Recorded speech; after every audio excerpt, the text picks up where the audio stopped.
Good morning, সবাই কেমন আছেন? আমরাও খুব ভালো আছি। সকালবেলায় উঠে পড়েছি। সকাল বলতে এখন বাজে 6টা সবে। অনেক সকালেই উঠে পড়েছি। আপনাদের দাদাভাই কাজে চলে গেছে। আমি কাজকর্ম সব করে এখন এই ঘরটাকে ঝাড়বো বলে রেডি করছি।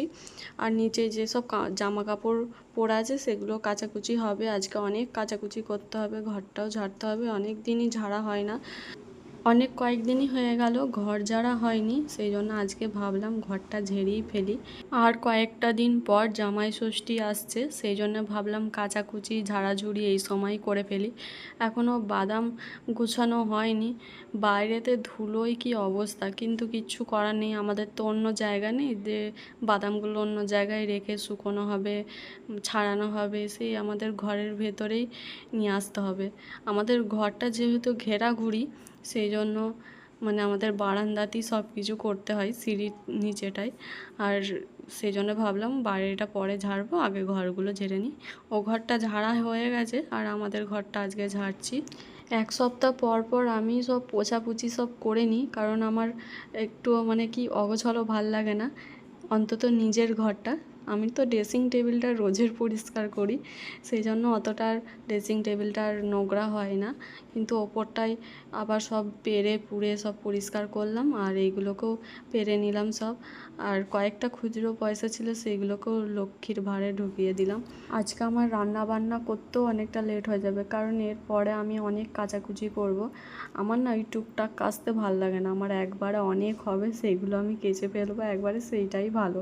সেই জন্য আমি একবারই সব কাচাকুচি করে ফেলি। মা ওদিকে বাদাম ছাড়াচ্ছে, সেই জন্য মাকে আর কোনো কাজ করতে দিইনি, কারণ মায়ের শরীরটাও খারাপ, ভালো নয়। সেই জন্য আমি বললাম যে আমি সব করে নেবো। সব কিছু পরিষ্কার হয়ে গেছে, এবার বিছানার চাদরটা পেরে নিলাম। এদিকে পুরোনো চাদরটাই পাতলাম, কারণ এখন আর কেউ আসার নেই, কয়েকদিন পর আবার পাল্টাবো। লম্বা হয়েছি এক পক্ষে, ভালোই হয়েছে, কারণ দেখুন একটুতেই সব কিছু লাগাল পেয়ে যায়, কোনো অসুবিধা হয় না, কাউকে হেল্পও করতে হয় না, নিজেই একাই 100। তো যাই হোক, ঘর ঝেড়ে নিই, আরও অনেক কাজ আছে, সেগুলোও করতে হবে। সকালবেলায় কাজকর্ম করতে করতে আর কোনো ভিডিও করা হয়নি। আর এই যে জমিতে এলাম, এখানে কি করবে সেটাই দেখতে। আমাকে বললো ধান বীজগুলো আনতে, সঙ্গে জল আনলাম।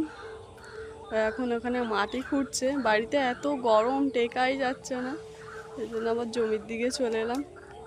কি করবে খুঁড়ছো? ধান বীজ ফেলবো। বাদাম হয়ে গেছে, বাদাম উবড়ে এখন আবার ধান বীজ ফেলা হবে। কাল থেকে বৃষ্টি হবে বলছে তো। অনেকে কাদা করে ফেললে না বীজের উড়ানোর সময় খুব টান, আর শুকনো ফেললে হালকা হালকা থাকে, তাড়াতাড়ি উড়ানো যাবে। আবার ধান চাষ হবে, তো সেই ধান চাষের জন্যেই 1 মাস পর থেকেই রোয়া হবে, তো সেই জন্য এখন ধান বীজ ফেলা হচ্ছে। এখান থেকেই গাছ উবড়ে নিয়ে গিয়ে অন্য আমাদের আরও দুটো জমি আছে, তো ওই জমিতে দেয়া হবে, চাষ হবে ধান, তো সেই জন্য এখানে ধান বীজ ফেলা হবে। তো এসে এখন ব্যবস্থা করছে। এখনও জায়গা লাগবে নাকি? আগের বারে তো এতটা জায়গা লাগেনি।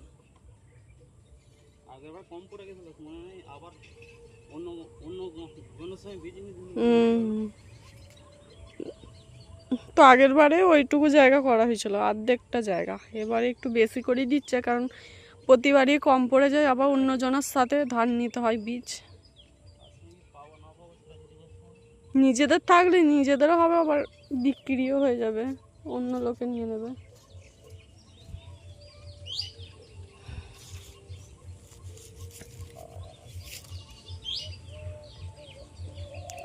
এই শাকগুলো আর খাওয়া যাবে না, কত বড় বড় হয়ে গেছে। এগুলো পাট হবে আবার, এগুলো আর কিছুদিন পর কেটে জলে দিতে হবে পচে গেলে এগুলোকে ছাড়িয়ে, সেই সুতো সুতো টাইপের যেগুলো বেরোয় এর থেকে এগুলোকে ছাড়িয়ে তখন পাট কাটি হয়ে যাবে, জ্বালন হিসেবে যেগুলো হয়।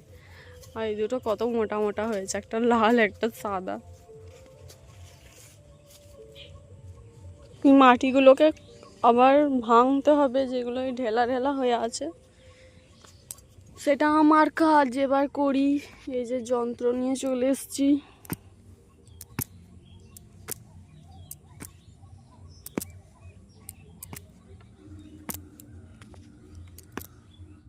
আপনাদের দাদাভাই ও একাই করছিল, কিন্তু আমি বললাম যে আমাকে দাও, কারণ মাটিগুলো ভাঙা এখনও অনেক কাজ বাকি আছে। সেই জন্য আমি যেটুকু পাচ্ছি সেটুকুই করছি। আমি অন্যভাবে মাটিগুলোকে ভাঙছিলাম, ও বললো ওরম করে করতে হবে না, এরম করেই করো। কিন্তু ও যেমন দেখিয়ে দিল সেরকম আমি আর পারছি না, আমি আমার মতো করে ভাঙছি। সত্যি করে মাঠে কাজ করা অনেক কষ্টর, কি বলবো। আমি একটুখানি করি হাঁপিয়ে গিয়েছিলাম, কিন্তু ও বলছিল তোমাকে আর করতে হবে না, দাও আমি করছি। কিন্তু আমি বললাম যে আমি করে দিচ্ছি। কিছুটা অর্ধেকটা করে দিলে অনেকটাই মানে ওর সেফ হবে, সেই জন্য আমি যেমন পাচ্ছিলাম সেরকমই করছিলাম। ওইদিকে দেখছি আকাশে মেঘও ধরে গেছে, রোদ দিয়েছিল প্রচুর, কিন্তু তারপরেই দেখছি প্রচুর মেঘ ধরেছে। আবার বৃষ্টি চলে আসবে নাকি জানি না, বলাও যায় না। জল হলে তো ভালোই হবে, বীজ ছড়ানো হচ্ছে, আমাদের ভালো হবে, কিন্তু যাদের এখনও জমিতে বাদাম আছে তাদের তো ভালো হবে না, তাদের খারাপই হবে। অর্ধেকটা মাটি ভাঙা হয়ে গেছে, এবার আপনাদের দাদাভাই ভাঙছে, আমি একটুখানি দাঁড়ালাম, হাঁপিয়ে গেছি। এই হচ্ছে ধানের বীজ, এগুলো কি ছড়ানো হবে। তুমি কি প্যাকেট শুদ্ধ ধরে নিয়ে চলে এসছো? এটা ক কেজি ধান? 2 কেজি। মাটি খোঁড়া ভাঙা সব কমপ্লিট, এবার এই যে ধারগুলো খুঁড়ে দিচ্ছে। ধারগুলো বাঁধতে হবে গোল করে, 4 চৌকো করে বাঁধতে হবে।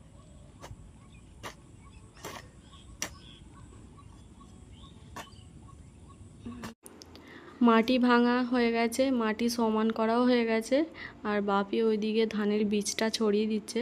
কারণ এসবের দিক থেকে আমার শ্বশুর মশাই বিরাট মানে কি বলবো অভিজ্ঞতা। ও অনেক মানে ছোটোবেলা থেকে চাষ করে, তো সব কিছু জানে কেমন করে বীজ ছড়াতে হয় না হয়। সেই জন্য বাপি চলে এসছে, বীজটা ছড়িয়ে দিচ্ছে। আর ওদিকে আমি বাড়ি যাই, কারণ অনেক কাজ আছে এখনও বাড়িতে, সেগুলো করতে হবে। সেই জন্য আমি বাড়ি চললাম। আর এই দেখুন এখানটা একদম ঘাসে ভর্তি হয়ে গেছে, পুরো আল বোঝাই যাচ্ছে না কো।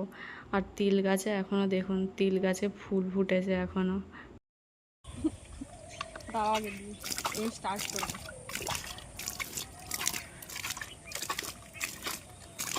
আবার জমিতে এলাম, জমিতে এসে দেখছি ঘেরাঘুরি সব হয়ে গেছে। কাজকর্ম করে এলাম জমিতে, এসে দেখছি সব ঘেরাঘুরি সব হয়ে গেছে। আর বাপি চলে গেছে বাড়ি। আর ওদিকে মানে আমি আমার বালতিগুলো নিয়ে এলাম জল দেওয়ার জন্য। যদি না জল হয়, যদি না জল হয় তাহলে সেই জন্য, আর জল হলে তো ভালোই হয় বলো। এরকম করে দিয়ে দেবো সবটা, প্রত্যেক দিন দিতে হবে তো। জল হলে তো আর অসুবিধা নেই। কালকে মানে দিয়েছি, মানে ধানটা মুনিছি আজকেই সঙ্গে সঙ্গেই, মানে ধানটা বুনেছি। এবার আজকে বৃষ্টি হলো না, আকাশে মানে মেঘলা আছে। এবার জল না হলে বীজটা ফুটবে না, ওই জন্য জল তত্ত্বরা অল্প করে দিয়ে দিলাম। অল্প করে দেওয়া থাকলে ভালো। অনেকজন আবার কাদাতেও এরকম বীজ ছড়িয়ে দেয়, আমাদের ওদিকে কাদাতেই দেয় দেখেছি। কাদা দিলে কি বলো, ধানটার বীজটা মানে গোড়াটা প্রচুর শক্ত হয়ে যায়। ছাইটা দিলে আরও গোড়াটা নরম হবে, উড়ানোর সুবিধা হবে। অনেকজন আবার ছাইও দেয়। চলো আজকে এই পর্যন্তই, চাষবাস হয়ে গেল আমাদের। চাষবাসের কাজকর্ম। জল খেয়ে নাও একটু, খেয়েছো? আমার তো বেশি খেটে নিয়েছে।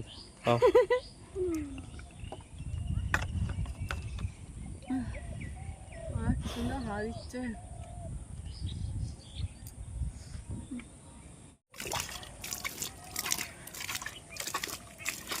কাজকর্ম করে এলাম জমিতে, এসে দেখছি সব ঘেরাঘুরি সব হয়ে গেছে। আর বাপি চলে গেছে বাড়ি, আমি আমার বালতিগুলো নিয়ে এলাম জল দেওয়ার জন্য। যদি না জল হয়, যদি না জল হয় তাহলে সেই জন্য, আর জল হলে তো ভালোই হয় বলো। এরকম করে দিয়ে দেবো সবটা, প্রত্যেক দিন দিতে হবে তো। জল হলে তো আর অসুবিধা নেই।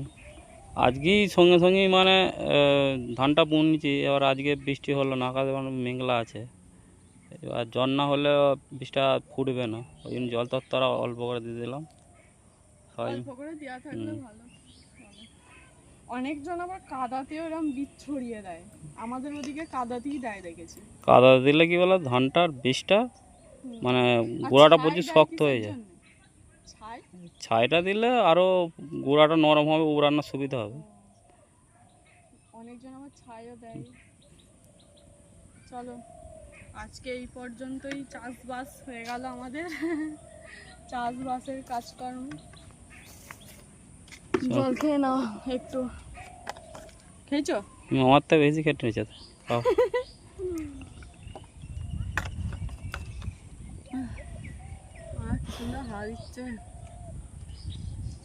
ধানগুলো পাখিতে খেয়ে নেওয়ার ভয় আছে, ওপরে যে ধানগুলো পড়ে আছে পাখিতে যদি খেয়ে নেয়, সেই জন্য মা কী করেছে, ওই যে একটা ভূত বানিয়ে দিয়েছে, এই যে খড় দিয়ে, ভয় আর পাখিগুলো আসবে না।